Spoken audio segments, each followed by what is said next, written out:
নমস্কার বন্ধুরা, জ্যোৎস্না রীতিকথায় আরেকটি নতুন পর্বে তোমাদের সকলকে স্বাগত জানাই। বন্ধুরা, আজকের পর্বে আমরা জানব যে নির্জলা একাদশী অর্থাৎ 2024 সালের নির্জলা একাদশীতে কোন কোন জিনিসগুলো দান করলে শ্রীহরির কৃপায় আমাদের জীবনে আসা সমস্ত সমস্যা দূর হয়ে যাবে। তাই স্কিপ না করে পুরো ভিডিওটি দেখো। ভালো লাগলে অবশ্যই শেয়ার করে দিও, লাইক করে দিও। আর ইউটিউবের বন্ধুরা আমার চ্যানেলটিকে সাবস্ক্রাইব করে রেখো, আর ফেসবুকের বন্ধুরা আমার পেজটিকে ফলো করে রেখো, তাহলে সবার আগে তোমাদের কাছে ভিডিও নোটিফিকেশন চলে যাবে। তাই দেরি না করে চলো আজকের পর্বটি শুরু করা যাক। বন্ধুরা, হিন্দু ধর্মগ্রন্থে দানের গুরুত্বের উল্লেখ করা হয়েছে। দান করার ফল শুধু জীবনে নয়, পরের জীবনেও পড়ে। একাদশী তিথিতে দান করার গুরুত্ব অনেকটাই রয়েছে। জ্যৈষ্ঠ মাসের শুক্লপক্ষে নির্জলা একাদশীর উপবাস চলতি বছরে 18ই জুন পালিত হবে। এটি একটি কঠিন উপবাস, যাতে খাদ্য পানীয় গ্রহণ করা যাবে না, ত্যাগ করতে হবে। এই দিন উপাসনা ও উপবাসের পাশাপাশি কিছু জিনিস যদি দান করা যায়, তাহলে জীবনে সফলতা আসবে।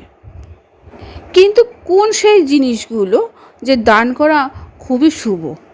যেমন ধরো, নির্জলা একাদশীতে জল দান করাকে শাস্ত্রে শ্রেষ্ঠ বলে মনে করা হয়েছে। কারণ এই মাসে প্রচণ্ড গরম, তাই নির্জলা একাদশীতে জল দান করা উচিত। এর পাশাপাশি জল ভর্তি কলসও দান করা খুবই শুভ। তারপর নির্জলা একাদশীতে জল দান করলে কুণ্ডলিতে পিতৃ ও চন্দ্রের দোষের প্রভাব কমে যায়। এর সঙ্গে আর্থিক সমস্যা, ঘরোয়া ঝামেলা, রোগবালাই দূর হয়। শ্রীহরির কৃপায় সকল প্রকার সমস্যা থেকে তোমরা মুক্তি পাবে। ভগবান বিষ্ণুর আশীর্বাদ পেতে নির্জলা একাদশীতে অভাবী মানুষকে হলুদ রঙের বস্ত্র দান করুন। এই রং ভগবান বিষ্ণুর খুবই প্রিয়। এছাড়া হলুদ রঙের কাপড় দান করলেও কুণ্ডলিতে বৃহস্পতির অবস্থান খুবই শক্তিশালী হয়।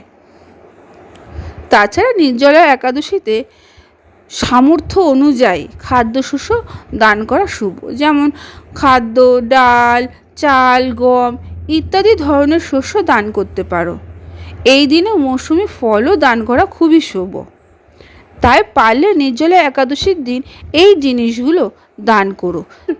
জীবনে আসা সমস্ত সমস্যা দূর হয়ে যাবে শ্রীহরির কৃপায়।